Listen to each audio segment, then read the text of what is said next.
Oi, pessoal, muito boa tarde a todos. Vamos seguindo aqui essa nossa iniciativa de volta e meia fazermos uma. Muito boa tarde a todos. Fazermos uma pequena reflexão, uma mini live sobre algum assunto interessante da vida real e sem sensacionalismo nenhum, é porque são assuntos que, por mais que pareçam exóticos às vezes, o tema dessa live, por exemplo, são assuntos que, por mais que possamos considerar que jamais vamos ver perto, né, da gente uma situação dessa, mas acontece aos montes. Na live passada, nós falamos sobre. Pega um pouquinho d'água para mim. Nós falamos sobre o caso, analisamos alguns institutos do direito de família à luz do caso do fim da relação, do relacionamento do cantor Amado Batista. Então ali nós discutimos um pouco sobre o que é união estável, quando é que caracteriza a união estável, alternativas, quais são as alternativas para, duas pessoas que querem ter um relacionamento, mas não querem ter lá grandes compromissos patrimoniais entre si. Falamos de contrato de namoro e tudo mais. Hoje nós vamos falar sobre crime passional. Situações domésticas, situações afetivas que, ali tem um fio desencapado e pessoas boas, pessoas que não têm nenhuma anotação criminal, mas por conta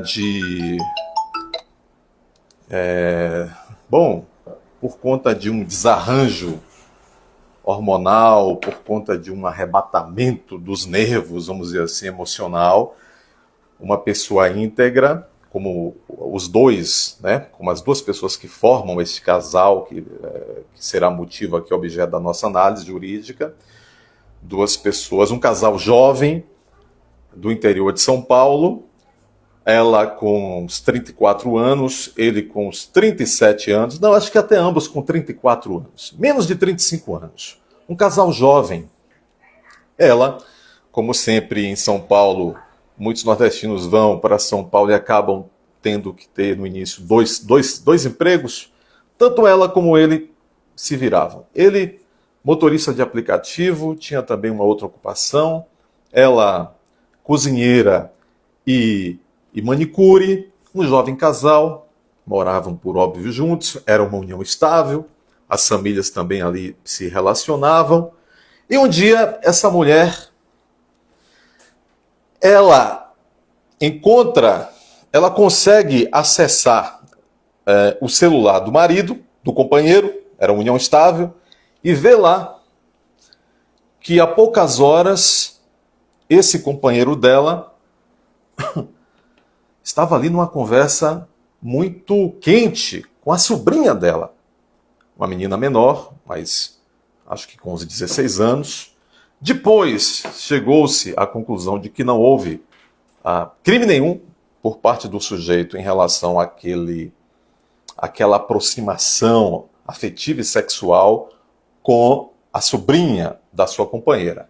Ela já com mais de 14 anos, tudo ali foi consentido, ou seja, a mulher concluiu ali, diante das conversas que ela acessou no aparelho do marido, que ele vinha tendo um relacionamento com sua sobrinha, salvo engano, de 16 anos.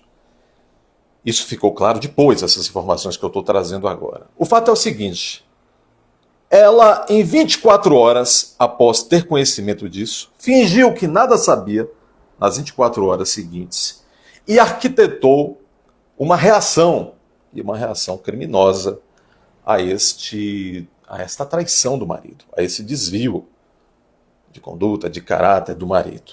O que ela fez? O marido, no dia seguinte, estava trabalhando e ela ligou. Amor, olha, eu estou querendo fazer uma surpresa para você hoje. Então, pode chegar em casa a tal hora, eu vou para... O que é que você quer comer? O marido disse lá, quero comer isso e aquilo. Ela, não, vou fazer, tranquilo. Combinaram. Lá pelas 8 horas, o marido chegou, entrou em casa, o quarto estava escuro, preparado, com incenso, umas velas. Ela disse, olha, eu vou tomar um banho, o jantar já está preparado, e aí a gente vai se divertir um pouco aí no quarto, e depois a gente janta. Me espera na cama aí. Pois bem, ela saiu do banheiro, amarrou as mãos do marido com as suas lingeries na cabeceira da cama, o homem ficou com as mãos amarradas na cabeceira da cama, e também, provavelmente, amarrou também os membros inferiores dele, as pernas dele, alguma coisa assim. E ali começaram as preliminares, e a vida dos dois iria mudar para sempre nos instantes seguintes. Veja, uma mulher que descobre uma traição, e de fato chegou-se à conclusão que o marido a estava traindo com a própria sobrinha dela. Ela revoltou-se com aquilo e planejou esta situação.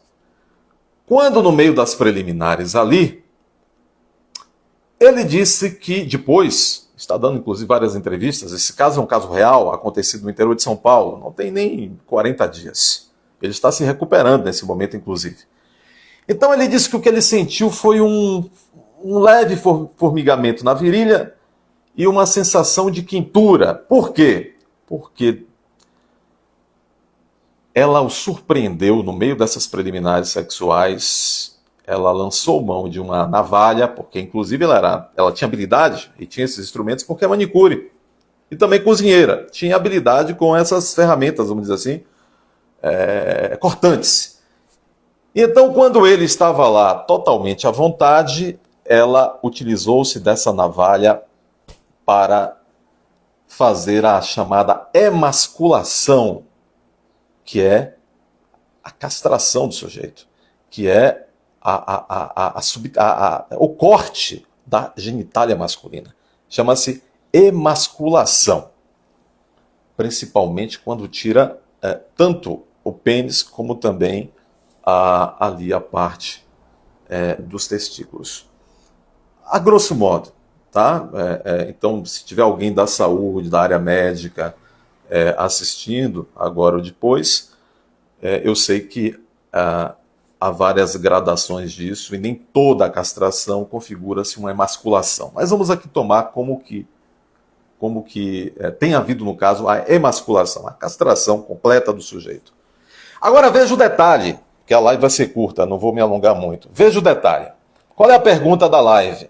Numa situação dessa, a mulher que emascula o marido, ela responderá pelo quê? Veja bem. Ela então cortou o membro do marido, o membro sexual do marido, a genitália do marido. O marido estava com as mãos amarradas com a lingerie dela na cama.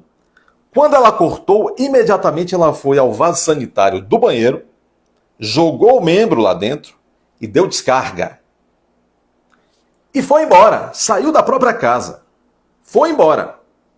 O marido então, notando o que estava acontecendo, o quarto estava escuro, mas ele sentia um formigamento, sentia ali uma quintura, ele disse, na virilha, conseguiu se desamarrar, já via que aquilo ali havia uma hemorragia, ligou a lâmpada, foi em direção à garagem, onde pensava que estava o seu carro, e ela havia retirado o carro, não havia veículo automotor nenhum na garagem.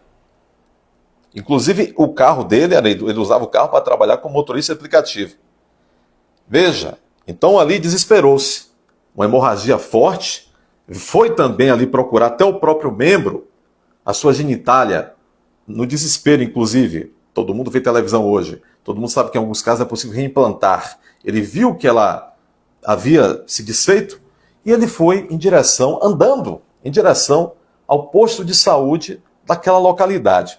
Chegou, perdeu muito sangue, teve os primeiros socorros, e dali em diante passou por um longo procedimento cirúrgico nas horas seguintes, e a mulher se apresentou, devidamente acompanhada do seu advogado, também nas horas seguintes, na delegacia de polícia. Não veio a óbito o sujeito. Não foi possível também fazer o reimplante, porque ela se desfez, ela deu descarga. do membro sexual do marido. Resultado, numa situação dessa, a que crime responde essa mulher? Após o ocorrido, esse foi o debate que se instalou, né, na situação das autoridades públicas e na situação na vida desses dois casais e seus familiares. Eu repito, um casal jovem, um homem de 34 anos, homem inclusive parrudo, grande, no auge da sua capacidade hormonal, vamos assim dizer.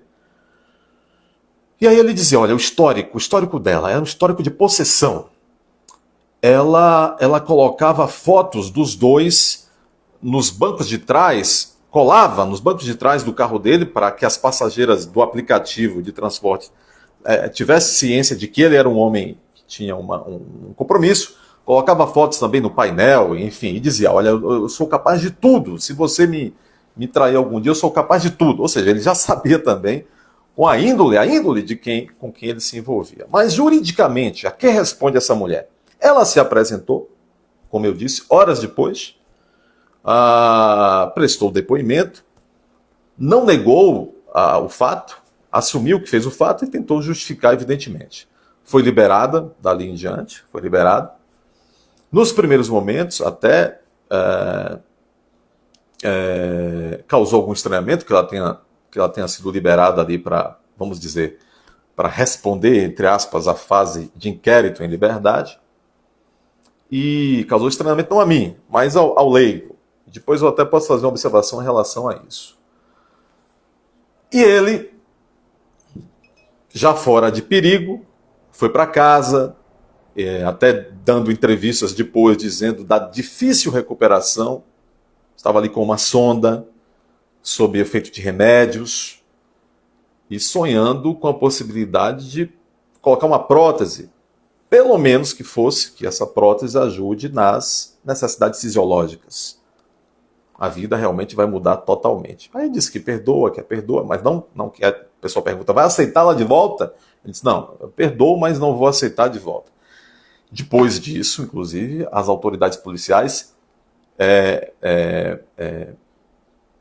apresentaram representação pela prisão temporária da mesma, e ela está presa por força de prisão temporária. A prisão temporária é diferente da prisão preventiva. A prisão temporária, ela pode ser uma prisão temporária de 5 dias, renovada por mais 5 dias, ou no caso de crimes, na forma consumada ou tentada, crimes tidos como hediondos, a prisão temporária é de 30 dias, podendo ser renovada por mais 30 dias. Diferente da prisão preventiva, que tem outra finalidade e tem outros prazos também. Muito bem, para finalizar, a que responde essa mulher? Bom, a princípio ela vai responder por uma tentativa de homicídio. Ela vai responder por uma tentativa de homicídio. Por que é uma tentativa de homicídio ou de qualquer outro crime? O crime, o homicídio, a morte do sujeito, o ato que ela praticou é tão grave, vocês viram, prestaram atenção na mecânica da coisa. Ela emasculou, castrou o marido, o deixou amarrado, jogou o membro fora e tinha retirado, escondido o carro da garagem para que ele não pudesse socorrer-se. E não havia ninguém para socorrer. Então veja, uma tentativa é isso. É quando o fato não se consumou por circunstâncias alheias à vontade da autora. Ou seja, por ela, ele teria ali, ele teria ali chegado a óbito, ali por força daquela hemorragia. Então aí é uma tentativa, uma clássica situação de tentativa de homicídio.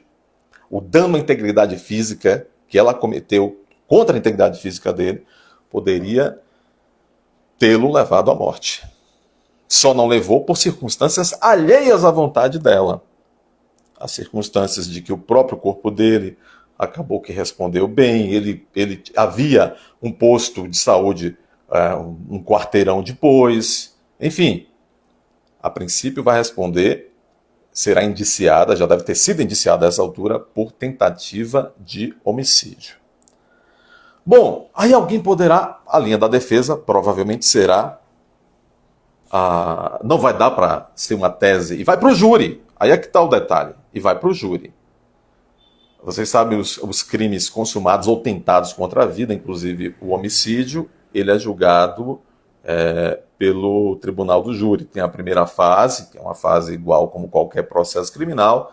Depois, lá no final da primeira fase, se o sujeito for pronunciado, se o juiz entender que há prova de autoria, indícios suficientes prova de materialidade, indício suficiente de autoria, o juiz pronuncia e em outro momento são 7 jurados que vão decidir. Vai ser difícil negar materialidade, porque houve ali realmente a tentativa, vai ser difícil, a tentativa não, a emasculação pelo menos, vai ser difícil tentar, é impossível quase negar a autoria, ela é confessa. Bom, talvez eles tentem absolver, a defesa tente absolver, com base no terceiro quesito, né, no quesito genérico,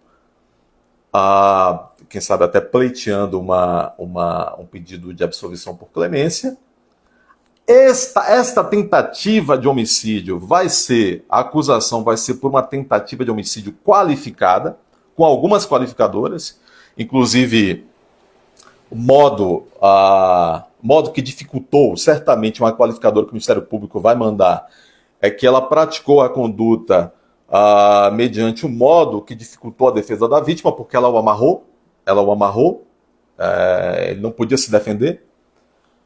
Meio cruel, certamente uma segunda qualificadora. A qualificadora, pessoal, é o agravamento. A qualificadora é quando o sujeito pratica um crime de uma forma mais grave, né? Então, certamente, a qualificadora 1, modo que dificultou a defesa da vítima. A qualificadora 2, a conduta foi praticada por meio cruel. Imagine, uma navalha numa área tão vascularizada e tão sensível. E provavelmente virá aí mais uma qualificadora, que seria uma terceira, ou mais até 2. Vai depender aí do Ministério Público como é que vai enxergar a situação. Provavelmente ela vai a júri popular. Bom, uma das teses da defesa, certamente, será tentar demonstrar ali de que ela tem direito, ela faz jus aí ao chamado homicídio privilegiado, que é aquela atenuante do parágrafo 1º do artigo 121, que diz assim, a atenuante do parágrafo 1º do artigo 121 do Código Penal: se o autor comete o crime impelido por motivo de relevante valor social ou moral, não é o caso, mas talvez a segunda parte desse parágrafo, se o agente comete o crime sob o domínio de violenta emoção, logo em seguida a injusta provocação da vítima, o juiz pode reduzir a pena de 1/6 a 1/3.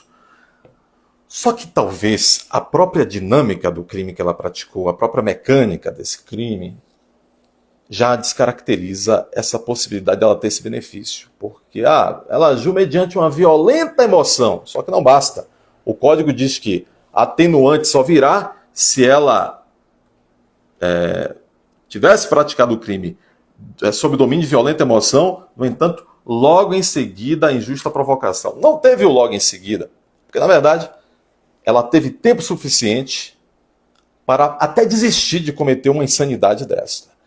Ela, ao contrário, ela planejou, ela arquitetou toda uma cena, toda uma mecânica, e com esses requintes de tirar o carro da garagem e tudo mais, fica claro, inclusive, que ela pretendia não só emascular o marido, mas também que ele sofresse muito e provavelmente que viesse a óbito. Então penso que para a defesa será uma difícil tarefa até conseguir essa atenuante sob o argumento de que ela teria agido sob violenta emoção logo após a injusta provocação da vítima. A injusta provocação teria sido, de repente, o relacionamento extraconjugal que essa vítima mantinha com a sobrinha da companheira autora desse fato. Vejam vocês, como às vezes um ato impensado, reflexo muitas vezes de uma personalidade indomada, põe a perder uma, duas, tantas vidas. Eu tive um querido professor, hoje é procurador de Justiça do Ministério Público do Estado da Bahia, e ele sempre dizia: é muito importante que antes de agirmos, nós contemos até 5. Respiremos e contemos até 5. O mundo pode mudar depois de 5 segundos de reflexão para não cometer um desatino. Essa moça, ela mudou para todo sempre a vida dela, a vida desse ex-companheiro e a vida também dos familiares, né? Então, para além de explicar juridicamente uma situação como essa, vale também aqui a reflexão, o chamamento para a serenidade sempre de todos nós, não é? Meus amigos, esta foi mais uma mini live. A gente vai tentar se habituar nos intervalos de tempo do escritório a trazermos essas situações que eu julgo interessantes e até pedagógicas para a cidadania. Muito obrigado, até a próxima.